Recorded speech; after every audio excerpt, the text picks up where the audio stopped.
Shalom, perkenalkan nama saya Serentile Iruru dari Institut Agama Kristen Negeri Toraja dengan NIRIM 2020218591. Nah, di sini saya akan menjelaskan tentang 3 tokoh yang terdapat dalam Perjanjian Baru. Nah, ketiga tokoh tersebut ialah Timotius, Titus, dan Filemon.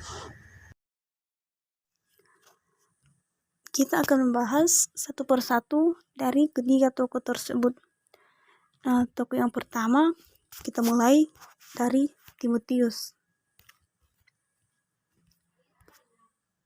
Siapakah Timotius itu? Timotius adalah seorang yang lahir dari perkawinan campuran.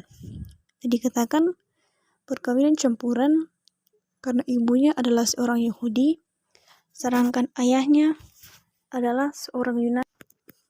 Ketika Paulus datang ke Listra, dia menjumpai Timotius di situ karena disinilah Timotius tinggal. Dan sejak dari kecil, Timotius ini dididik akan kitab suci oleh ibunya Eunike dan oleh neneknya yaitu Lois.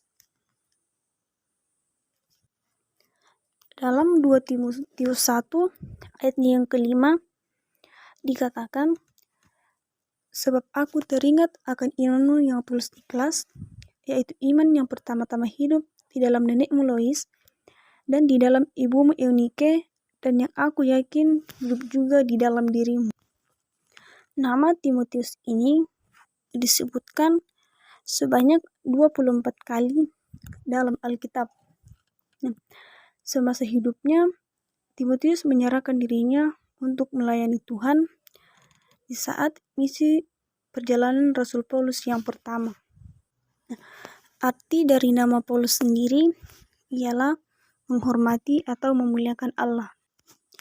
Timotius ini adalah murid yang sangat dikasihi oleh Rasul Paulus.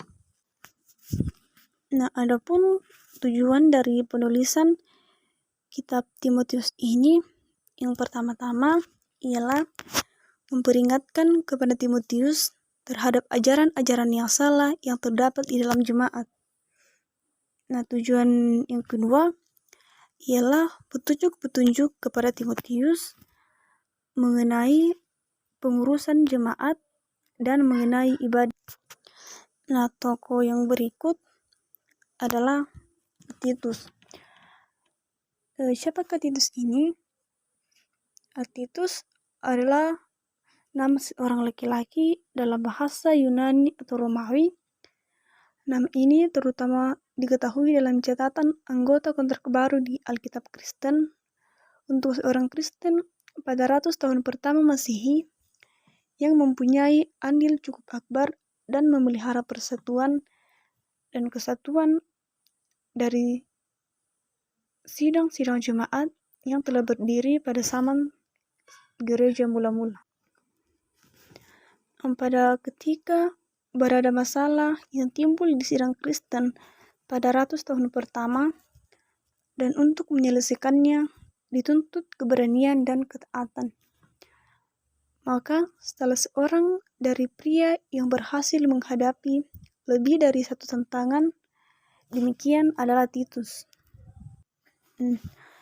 Titus ini juga adalah seorang Yunani yang tidak bersunat yang selanjutnya dijadikan penganut Kristen.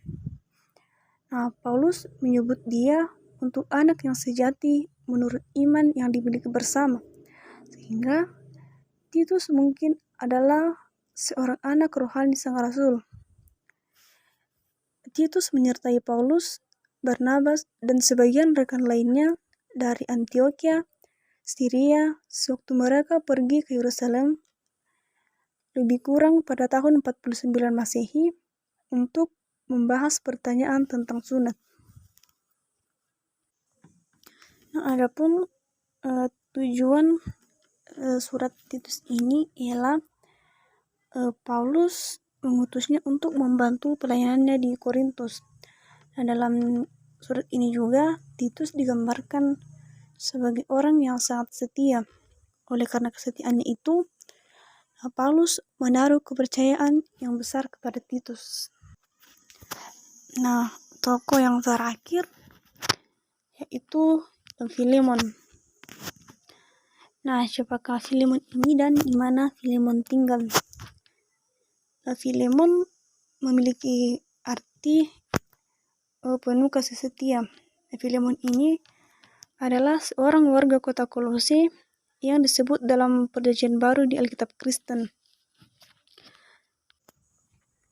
Filemon ini juga merupakan orang yang terpandang di kota Kolose. Nah, selain itu, Filemon juga membuka rumahnya sebagai tempat berkumpulnya jemaat-jemaat Kristen di kota Kolose untuk beribadah kepada Tuhan. Nah, ia memiliki banyak budak. Salah satu dari banyaknya budak yang dimiliki oleh Filemon adalah Onesimus. Nah, Onesimus ini sendiri mengandung arti yaitu berguna. Hubungan antara Filemon dengan Onesimus sempat kurang harmonis karena Onesimus ini pernah kabur dari rumah Filemon dengan membawa segala harta benda milik Filemon, dan ia lari ke kota Yerusalem, dan bisa kita katakan dia mencuri harta dari Filemon. Nah, entah mengapa Filemon tertangkap dan kemudian dipenjarakan. Nah, rupanya di penjara inilah awal pemulihan hidupnya.